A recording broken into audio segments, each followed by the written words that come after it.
Voilà. Alors écoutez, voilà, on va prendre la parole tout simplement pour essayer d'avoir un peu de recul et de réflexion sur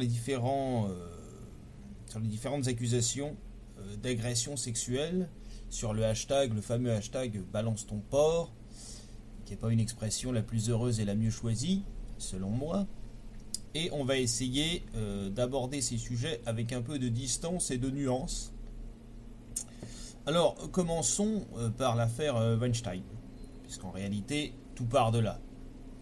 Alors, l'affaire Weinstein, tout le monde sait très bien que Weinstein, ça a été un très très grand producteur extrêmement influent aux États-Unis, qui avait comme maison de production Miramax, qui depuis a été racheté, et il a perdu de sa puissance d'influence. Alors, je ne dis pas que les actrices aujourd'hui qui l'accusent d'harcèlement sexuel ou de comportement déplacé, ou de viol peut-être pour certaines, ont tort. Je dis qu'il est dans une phase de déclin et que c'est plus pratique de s'en prendre à quelqu'un qui est dans une phase de déclin que. Après, je laisse faire la justice, et c'est pas parce que on l'accuse de viol ou de scandale sexuel qu'il n'a pas le droit à la présomption d'innocence. Ça, c'est un. Ensuite, je constate que dans les médias, on est, disons, plus enclin à trouver des excuses à Dominique Strauss-Kahn, à DSK, ou à Roman Polanski.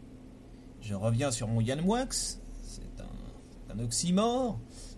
Tout le monde se souvient de Yann Moix disant que Roman Polanski était génial, qu'on ne pouvait pas le juger en tant qu'être humain, qu'il fallait le juger en tant que Roman Polanski, et qu'il avait une meute contre lui. Alors, encore une fois, Roman Polanski, c'est des faits qui ont été jugés. Donc là, on peut dire qu'il a été condamné par contumace, c'est-à-dire condamné sans être présent à son procès. Alors, certains médias, pas tous, disent il est interdit aux États-Unis. Non, il n'est pas interdit aux États-Unis. Ce qui s'est passé, c'est que le Roman Polanski en question a drogué puis sodomisé une préadolescente de 13 ans. Et ensuite, quand son procès s'est tenu aux États-Unis, il a fui son procès, donc il est parti, son avocat l'attendait, même son avocat ne savait pas où il était parti. Il est parti en Suisse. On a encore été... personnellement, moi je ne l'aurais pas accueilli, mais enfin bon, l'ouverture d'esprit va jusque-là. Sur DSK, on trouve des excuses. Bon, sur les États-Unis, comme c'est un gros producteur américain, il a l'air d'avoir une tête pas tellement sympathique, on a très vite jugé les gens sur l'apparence. Ça, c'est un. Ensuite arrivent les témoignages à répétition, balance ton porc, etc. Alors encore une fois, il y a plusieurs degrés dans les tweets et dans les histoires qui sont racontées. Maintenant, j'aimerais quand même rappeler qu'il y a quand même à peu près 30% des hommes qui se font violer aussi. Donc il n'y a pas que des femmes. Et que les femmes ne sont pas forcément que des anges et la douceur incarnée. Alors je suis d'accord, le mal est plus fort, le mal profite de sa force dans quelques cas précis. Mais attention à la chasse aux sorcières, ou plutôt aux sorciers, en ce qui concerne cette ambiance générale. Et puis l'expression elle-même, balance ton porc, si on avait...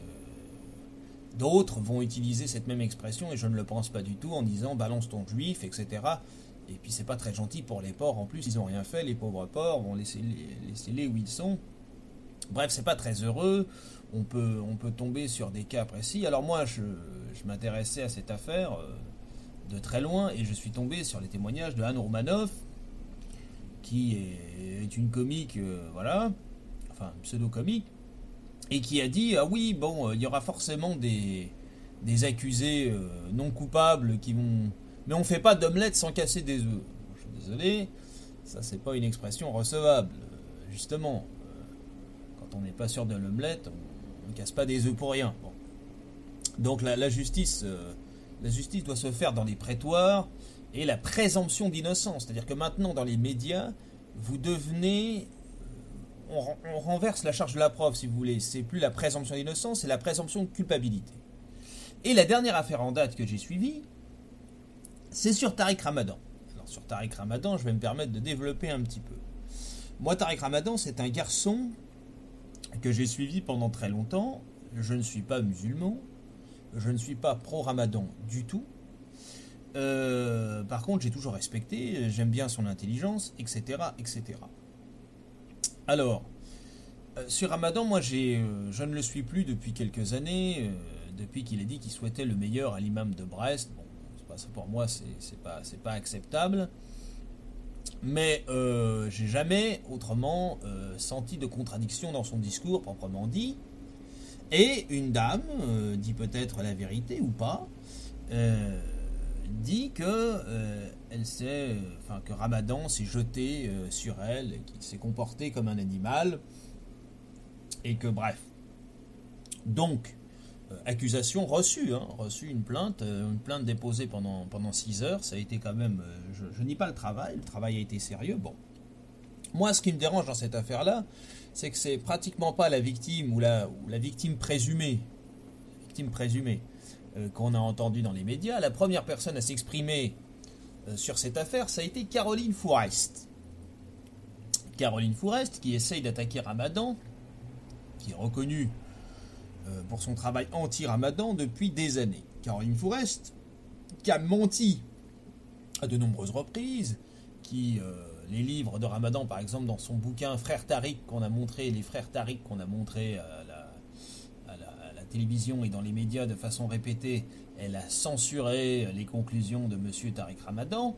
Alors moi, encore une fois, je ne suis pas un pro-Ramadan, je ne suis pas du tout musulman, mais est-ce qu'une dame qui ment systématiquement, ou à de très nombreuses reprises, est-ce qu'on peut lui faire confiance quand elle dit ça?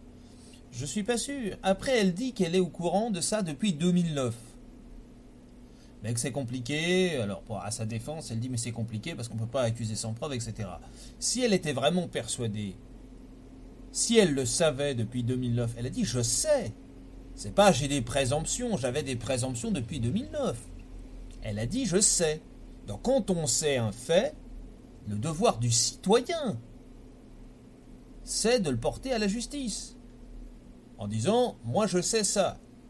C'est en dehors des lois. Bon, donc, quand on ne sait pas, qu'est-ce que ça veut dire? On fait rien? Bon. Vous voyez, moi c'est ça, c'est le climat de délation. En grosso modo, chaque homme, moi j'ai peur que ça se transforme en chaque homme va devenir un porc potentiel. Et encore une fois, il y a 30% des hommes qui sont aussi victimes d'actes sexuels. Bon, ça n'a pas été mon cas.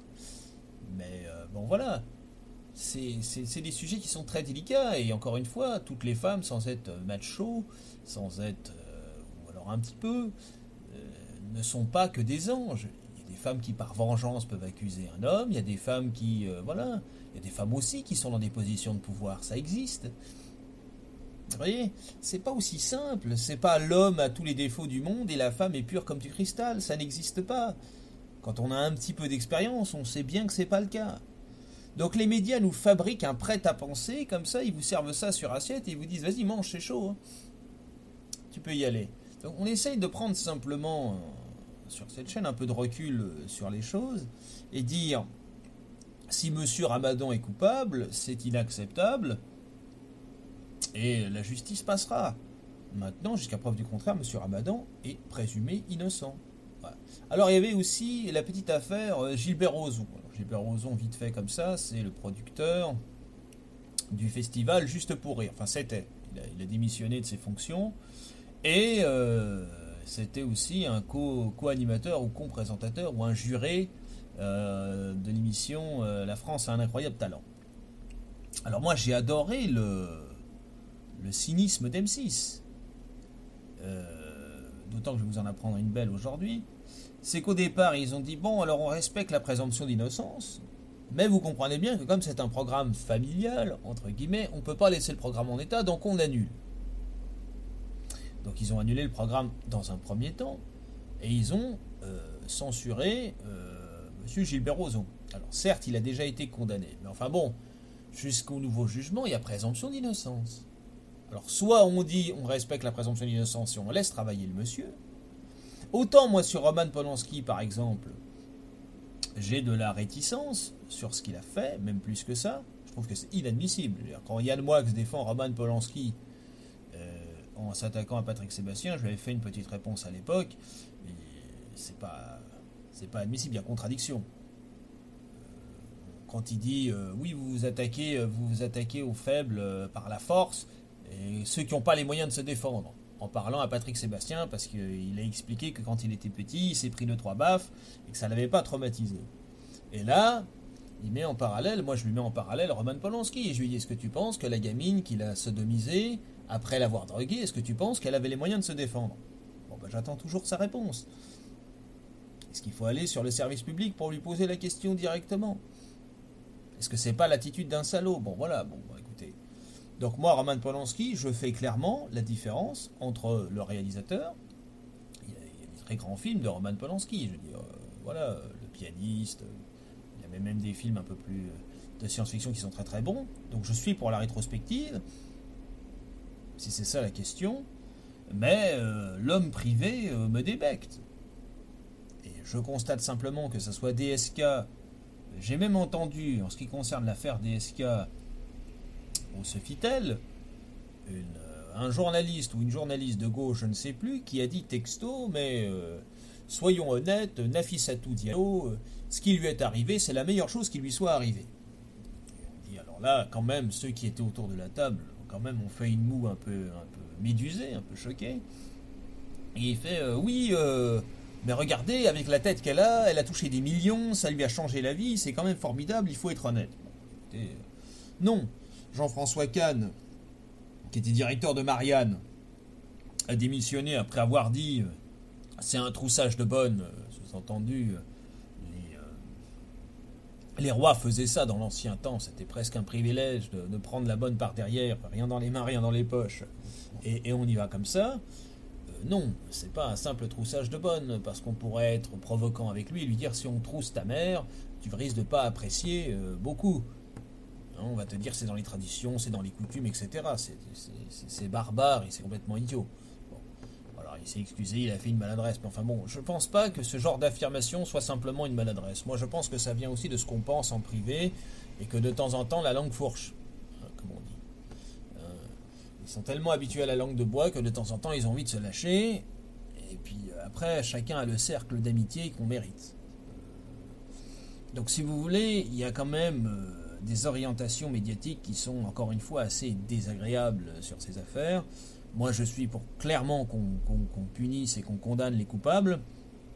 Maintenant, j'ai remarqué que systématiquement le procès se faisait et s'instruait dans les médias.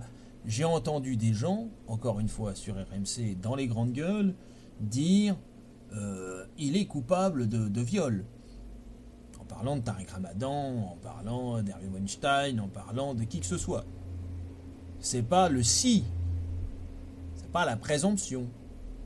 C'est il est coupable de viol. Et alors, encore une fois, quand on accuse quelqu'un, il faut contrebalancer.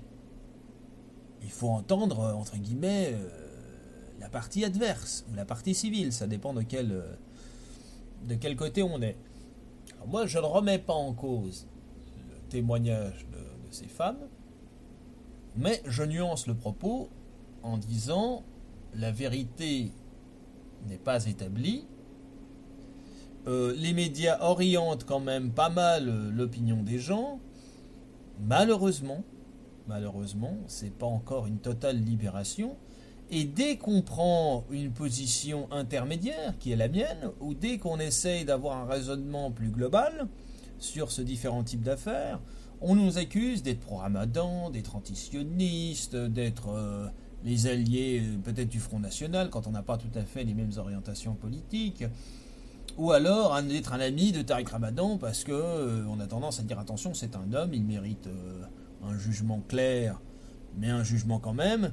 Et quand il concerne les dépôts de plaintes, les médias disent qu'il y a des dépôts de plaintes, plusieurs. À ma connaissance, au jour d'aujourd'hui, il y a une seule plainte en ce qui concerne le viol présumé de Tariq Ramadan sur cette femme. Bon.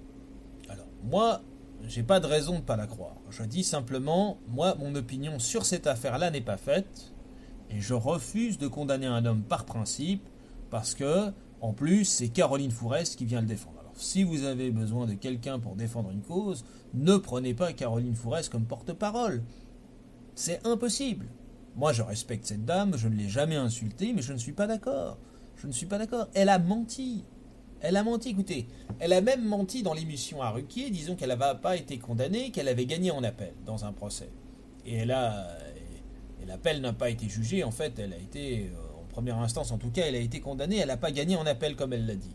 Même Laurent Ruquier a dû reconnaître qu'il l'avait très plu dans ses émissions. Pour l'instant, je dois avouer qu'il tient sa parole, bravo monsieur Ruquier. Bon. Mais c'est une dame qui ment tout le temps. Moi, c'est ça qui me pose problème. Bon. Alors après, voilà. Moi, je ne suis pas là pour défendre Tariq Ramadan, je vous explique la situation parce que j'ai suivi de près cette affaire. Sur Weinstein, on peut aussi se poser des questions. Comment se fait-il? Je prends moi un peu, je ne vais pas dire à la défense, mais une position inversée pour vous montrer que la subtilité peut aussi venir voilà. C'est un homme qui a perdu son influence, on le sait. On le sait, depuis qu'il a vendu sa société, encore une fois, il a perdu de son influence. Il a été encore influent, mais moins qu'avant. Aujourd'hui, Angelina Jolie, elle est mondialement reconnue. Et j'adore cette actrice également. Moi, j'aime le cinéma, soyons clairs. Donc voilà, pourquoi maintenant? Pourquoi maintenant? Il faut se poser la question. Pourquoi maintenant? Bon, c'est tout. Donc moi, si vous voulez, il y a tous ces facteurs à mettre en compte et à prendre en compte. Moi, je suis un peu sceptique sur cette ambiance globale. Alors moi, j'ai pas peur d'être dénoncé, mais puisque j'ai rien fait. Mais le problème n'est pas là. Si vous voulez, ça crée un climat de suspicion générale. Déjà que, en parlant de la France uniquement, c'est un pays qui est très tendu, qui est en crise d'identité, qui ne sait plus où elle est, et qui a du mal à se retrouver dans ses racines, et qui a du mal à comprendre ce qui lui arrive, qui est en déliquescence d'un point de vue scolarité, politiquement ça part n'importe où, ça c'est mon avis personnel. Donc on nous rajoute encore une fois du social, du sociétal. Et pour terminer mon propos, il y avait un reportage, c'était saisissant, reportage BFM TV sur les harcèlements de rue. Alors ça dure 2-3 minutes, enfin peut-être 5 minutes en tout, et on a la voix du speaker, hein, du journaliste qui dit, alors voilà, on part avec une caméra cachée, évidemment, il faut qu'elle soit cachée, avec une féministe engagée, et on part quartier des Halles à Paris. Quartier des Halles à Paris. Et alors la voix oriente encore une fois le propos. Voilà, la journaliste vient d'arriver, elle pose le pied que déjà elle se fait accoster. Alors que dit le jeune homme qui l'accoste? Tu es mignonne, point, t'es prise, point d'interrogation. La journaliste ne répond pas. Le jeune homme s'approche. Là, la voix du journaliste, celui qui commente le documentaire, dit « Et l'homme insiste. » Et l'homme insiste. L'homme insiste, il dit quoi? Il dit « Bon, ok, bonne soirée. » Et il s'en va. Mais n'empêche que la voix du journaliste vous incite à croire qu'il l'a traité de tous les noms, et qu'il lui a demandé de lui faire une fellation, et qu'en plus il lui a mis la main aux fesses quand vous écoutez la voix du type. En fait, non.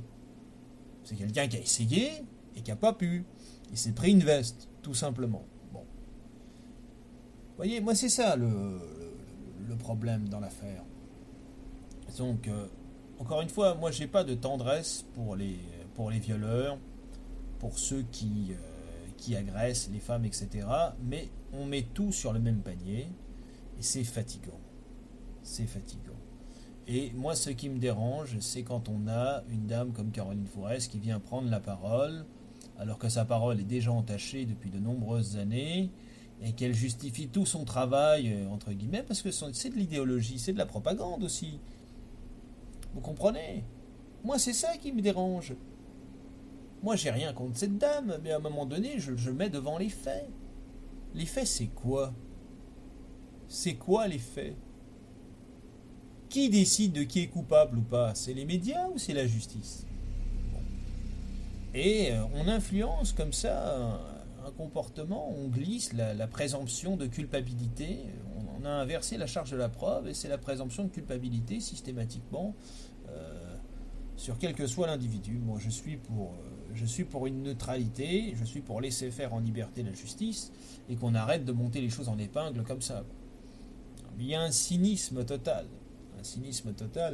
et je suis sûr que vous, ou ceux qui écoutent, on va dire, les radios indépendantes, ou la pensée libre, ou les dames, par exemple, comme Natacha Polony, pour qui j'ai quand même pas mal d'estime, ont une réflexion qui va au-delà de ce qu'on nous montre, en nous disant c'est la seule position possible. Donc, la position possible, encore une fois, c'est mon mot, c'est dans la nuance. C'est ne pas oublier qu'un homme a le droit à la présomption d'innocence et que ça veut dire quelque chose en termes juridiques, la présomption d'innocence. Ça veut dire qu'il est innocent. Et puis le jour, il y en aura des condamnés, il y a forcément des gens qui ont violé, il y a forcément des gens qui, je ne sais pas qui, mais ceux qui seront acquittés, ceux qui auront des non-lieux, est-ce qu'on va leur donner la parole comme on les a accusés autant de temps?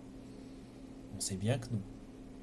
Donc tout ça, c'est un jeu médiatique très dangereux pour faire mousser, pour faire de l'audimat, pour se mêler. Et puis, il y a aussi quelque chose qui est très dérangeant, et ça, je pense que c'est un peu partout, c'est les PV d'audition, c'est les racontards, c'est les infiltrés qu'on a dans les palais de justice qui trahissent le secret judiciaire et qui sont de mèche avec des journalistes. Alors c'est soit pour des bacs chiches, soit parce qu'ils ont envie de se faire un peu de publicité, soit parce que ça alimente les médias. On envoie les PV d'audition, alors que c'est totalement interdit, c'est totalement proscrit. On envoie les PV d'audition et tout le monde commande ça allègrement. Alors qu'est-ce que t'en penses? Bon.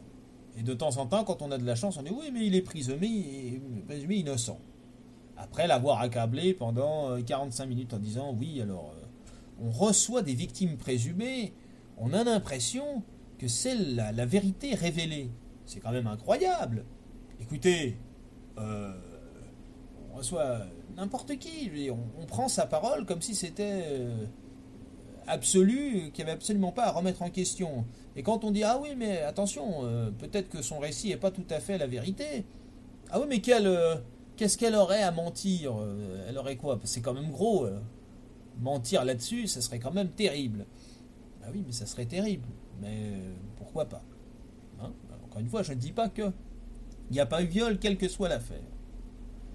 Mais bon, tout n'est pas si rose, comme on dit. Voilà, écoutez, c'était ma réflexion. De toute façon, le travail médiatique va continuer. J'espère simplement qu'on parlera un peu moins de ces affaires et qu'on arrêtera cette espèce de dénonciation permanente et de tout mettre au même niveau. Je veux dire, un sifflement dans la rue, c'est pas agréable. Après, il y a des filles qui aiment ça, hein. Moi, j'en connais qui adorent se faire siffler aussi, hein. Elles me l'ont dit. Il y a des filles qui détestent ça. Après, la main au cul, je trouve ça totalement déplacé, soyons clairs. Mais il y a quand même des hiérarchies, quoi. On ne peut pas mettre sur le même pied d'égalité un viol, un acte de pédophilie de Roman Polanski et comment dirais-je, une blague grossière ou un type un peu lourd. Hein? Bon, voilà. Moi, personnellement, quand je dis bonjour madame, j'ai pas l'impression d'agresser une dame. Moi, j'ai entendu une jeune femme dans la rue, il y a un homme qui lui a dit bonjour, et il m'a dit bonjour.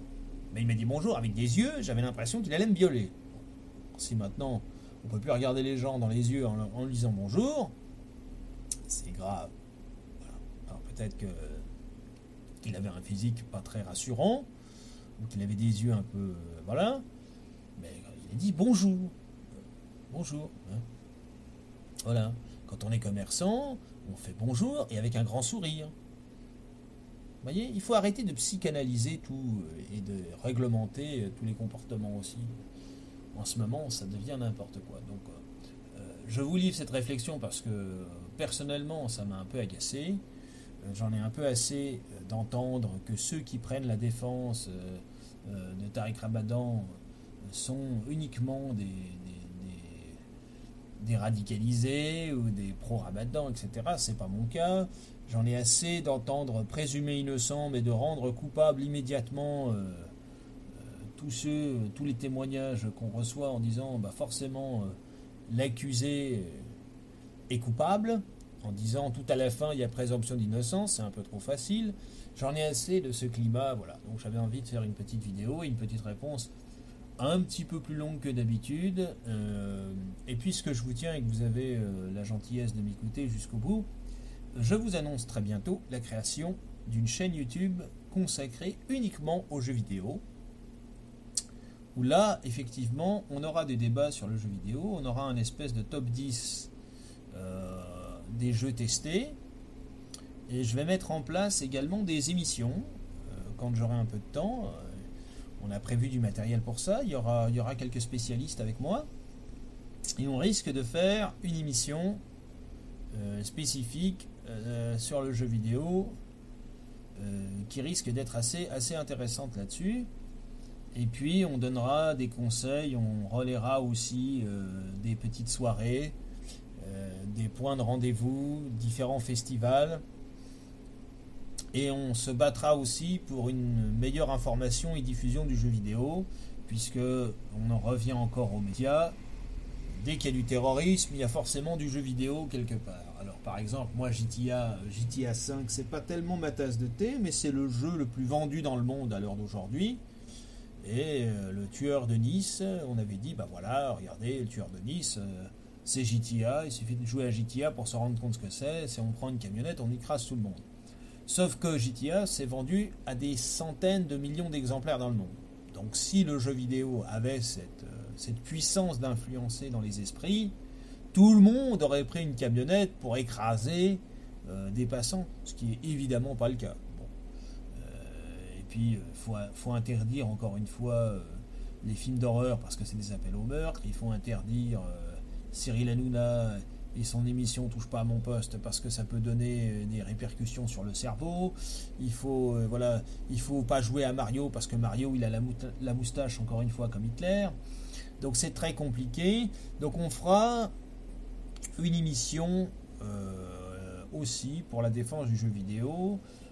On va essayer de monter une association pour la défense du jeu vidéo et montrer simplement que c'est complexe, que c'est éducatif aussi et que ça peut être intellectuel. Voilà. Donc on va faire cette chaîne pas tout de suite parce que ça demande de la préparation, mais on va lancer le projet.